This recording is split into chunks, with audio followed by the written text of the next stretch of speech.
Blog Talk Radio. Good evening, everyone, and welcome. This is me, Jonathan Alexander, and I'm here to host my show, Life Laughter Happiness. Today, my guest is going to be Mojo from Joe Millionaire. She has done a lot of work since then, and she's also going to be in an upcoming film called Perfect Serial Killer. Is that right? Yes. My full name is Melissa Hunter, and my nickname is Mojo. And yes, I was on the show Joe Millionaire on Fox Network a couple years ago and made the final 4 of the 20 girls. And, I have a lot of upcoming projects, and I've done quite a bit since the show. It's actually snowballed into a lot more for me. And, I made the big move from Indiana out here to Hollywood, and I'm keeping my mojo working. So tell me, what made you decide to do modeling, or for that matter, acting? What made me decide to do modeling instead of acting? No, what made you decide to do modeling as well as acting? Well, it's pretty easy. You get paid to stand around and look beautiful. I mean, come on, think about it. And acting? Acting is something, it's more of a skill. And out here in Hollywood, it's really difficult because some people, study their whole lives and go to acting school and everything else. But I was on the Fox Network show, Joe Millionaire, and it literally changed my celebrity status overnight. I mean, I went from just being a normal, Midwestern girl in Indiana to the next day, people in Italy and everywhere I went, people would tap me on the shoulder and know who I was. I mean, it literally changed my life overnight. So, I'm smart enough to say, hey, if they gave me all this exposure, I'm going to try to make the most of it. And I moved out to Hollywood, and, I've done a few more TV shows, and I'm doing, I'm studying the acting. And granted, I don't have the skills that a lot of girls, that studied their whole lives for acting have, but I have the smarts, I have, the looks hopefully, and I'm smart enough to make, to know that I need to study more and increase my skills. So, yeah, I mean, you got to make the most of the opportunities that are given to you. Yeah, I'll say this. I mean, you were the one that was probably the most memorable on the show. Because, thank you. Well, the reason I say that, I don't know if you saw the next Joe Millionaire, the one with David Smith. Yes, actually I did. Fox flew me over there, and this is like some insider information right now. This is like the behind-the-scenes scoop. Nobody really knows this. But Fox Network flew myself and maybe 2 other girls, finalists from the first Joe Millionaire, over to Rome to do cameo appearances on the next Joe Millionaire. But they never aired it on the actual show. But I got a free trip to Rome, Italy, just from Fox, just because I was on. Excuse me? Did you ever meet David Smith? You know what's funny? He walked right past it, because I was staying with the cast. I was staying with the crew, actually, and they didn't want David to see me because he might recognize me from the first show, and then he'd know, like a little more of, he was already in on the scoop, but they didn't want us to clash. And one morning I was eating breakfast with the crew, and David came in, and I was just like, oh, my God, I should totally be on this show because he's a cowboy, and that's, I'm a cowgirl. I totally want to be a cowboy. There were a lot of people. They said they just wanted to see Mojo and David Smith. There was a whole bulletin board thing. I'm not sure if you ever saw it. But I agree. I agree. I think he's a total hottie. So if I don't know I know, like, the girl he chose, they ended up living together for a while, but I don't know if they're married or what now. But if he's single, tell him to call me up. Yeah, it was just like everybody was saying, oh, yeah, definitely, because it's sort of like Mojo, like all the other girls, they were just sort of wearing the cowgirl hat just to show off. But, I mean, you wore it without any, and everybody was sort of like, okay, yeah, definitely, yeah, Mojo, yes, Mojo should be on this show, yeah. Well, it's all about just being yourself and having a genuine personality, you know, like whether you wear hats or not doesn't matter. I wasn't trying to stick out. It's just my personality to have fun and, you know, throw a hat on if I feel like it. It's not an attempt to get attention. If it did, I mean, that's great, but, you know, it's just part of my personality. I love dressing up. I love accessories. You know, I'm the accessory queen. So, yeah, it's fun, especially on the red carpet now here in Hollywood. I mean, you know, it's just, you got to show your personality through the way you dress and just, you know, your actions. Your actions speak louder than words. I'm sure that what you've done, that when you've done your modeling or your acting, you must have had a few celebrity friends, or for that matter, gotten to know some of the people you meet on TV or film. Goodness. You know what's so amazing is that I'm still a little, you know, I'm very humble, but what really, really just skyrocketed my viewing of my own self was when I met Snoop Dogg. And I've met him like 2 or 3 times now, but I met Snoop Dogg at a Indianapolis concert, and I got to go backstage because, you know, all the bouncers knew me from the TV. So I got to go backstage, and I met Snoop Dogg, and he said, "Mojo, I seen you on TV. You look sexy." I literally almost passed out. Like, I literally almost fainted because Snoop Dogg knew who I was. And then, you know, I've been to, like, American Music Awards and things like that, and I've met Tim McGraw. He said I was his favorite on the show. I mean, these people are people I look up to, and I'm like, oh, my God, they know who I am. Like, it just changed my view. I can't fathom that 40 million people in the U.S. watched my show, and then it aired in, like, 22 countries around the world. I just can't imagine that many people. It was crazy.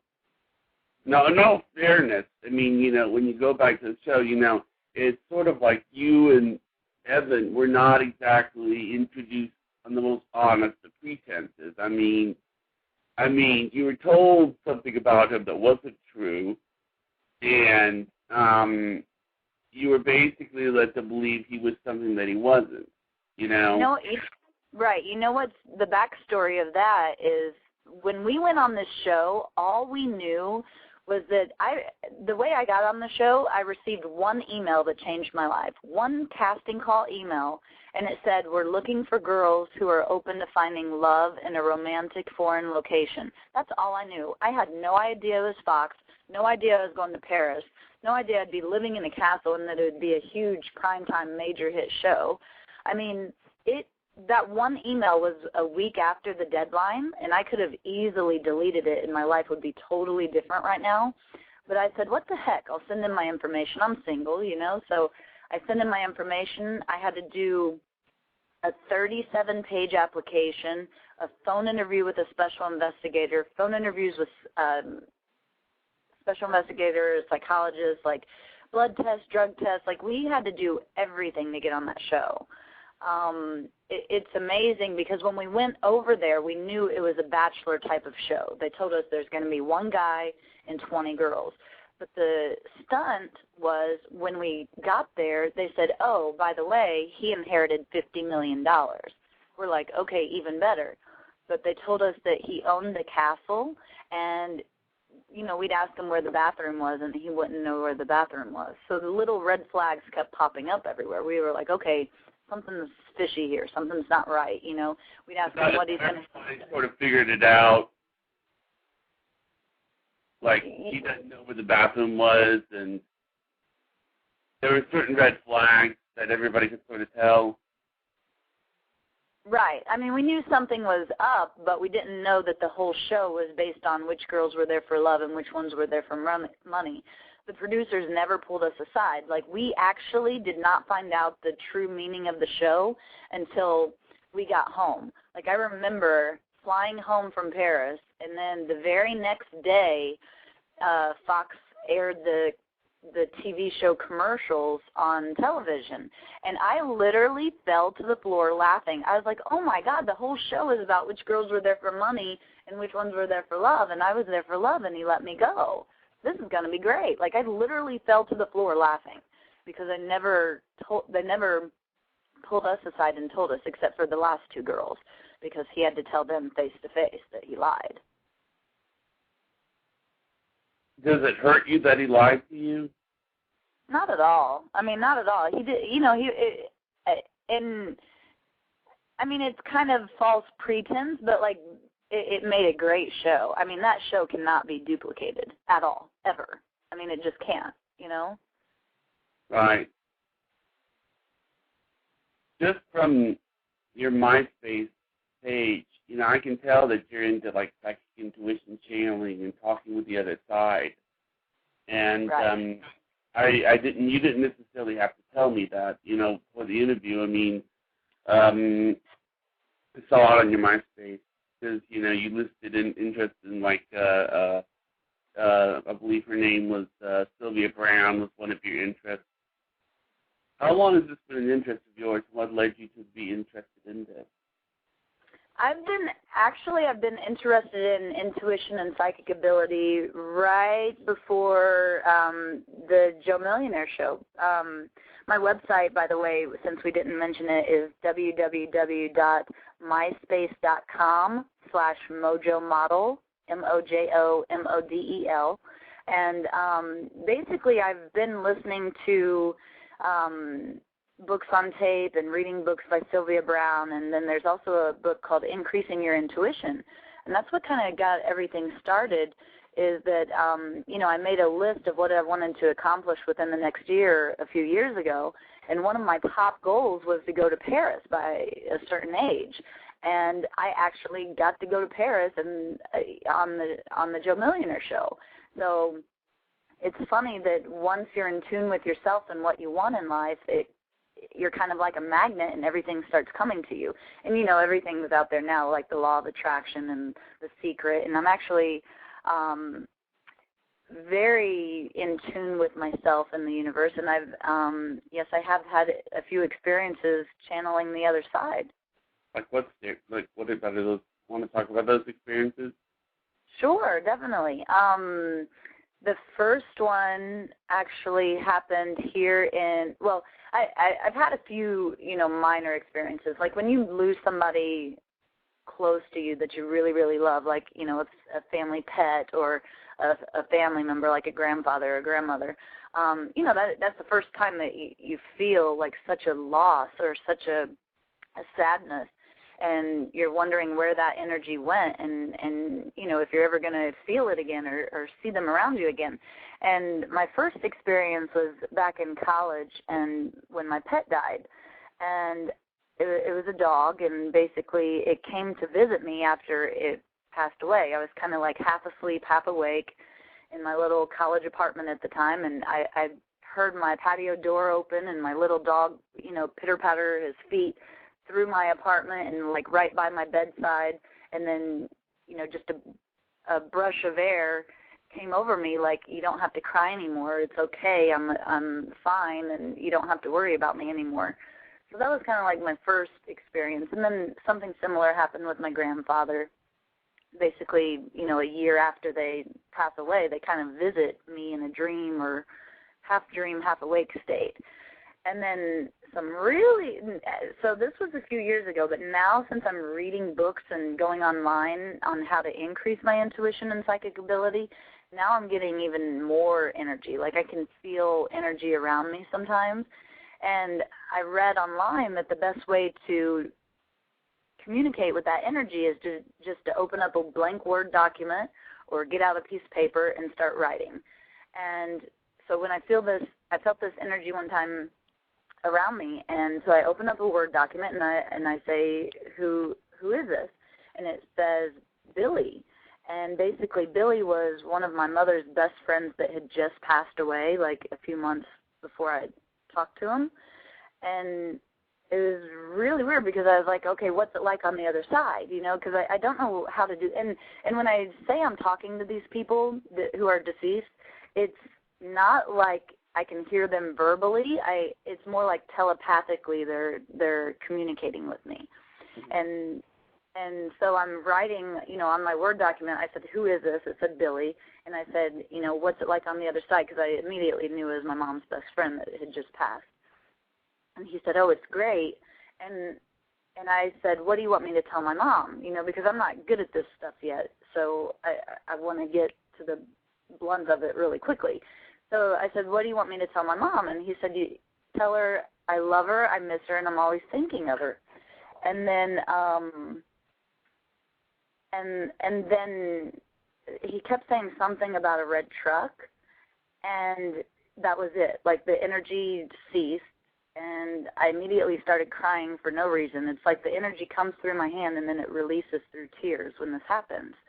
So the channeling was over, and then I later go to run some errands and things, and I call my mom to ask my dad a question, and I hang up, and I was like, oh, my God, I forgot to tell my mom I talked to Billy. And Billy's dead, so that's kind of weird, but my mom's psychic, too, so she understands that stuff. So I call her back, and I'm like, Mom, I talked to Billy today, and she just got really quiet, and she was like, what? She's like, what did he say? And I said that he loves you, he misses you, and he's always thinking of you. And she said, Melissa, for the last 4 or 5 days, I've been crying my eyes out, wondering if he's still around me and wondering why he left me.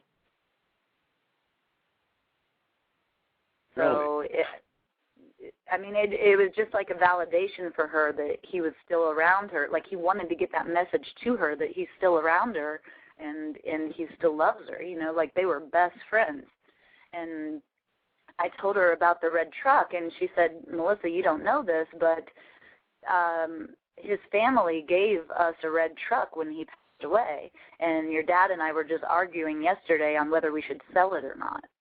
And I was like, well, Mom, I don't know if you're supposed to sell it or not, but he was saying something about a red truck. I just think that's so weird because you know how on TV sometimes you see psychics say something about a red truck or whatever?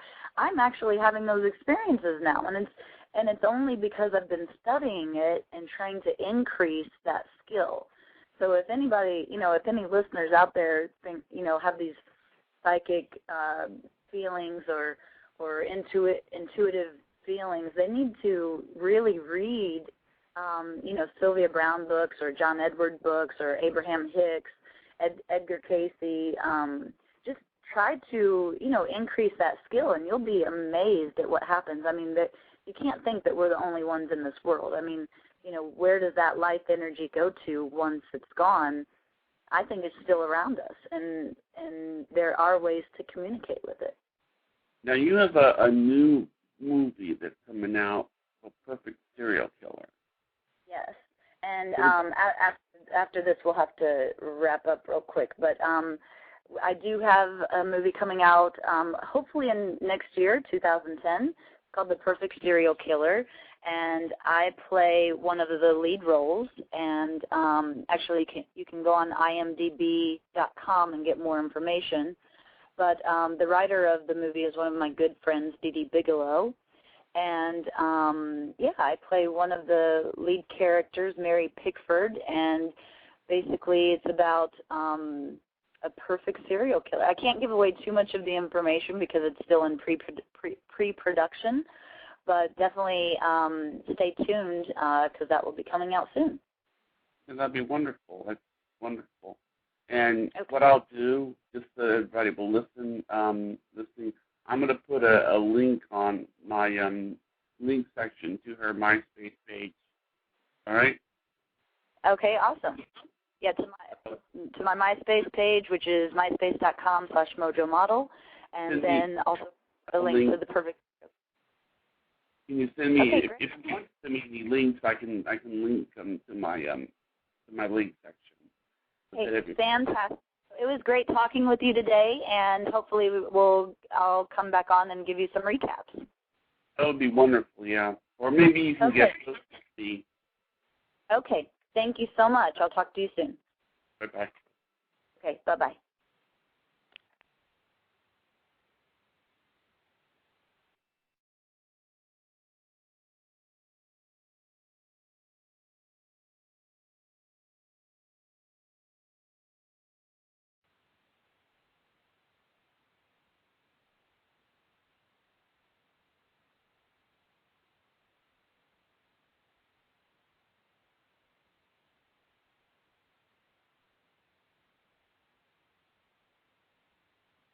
Mm.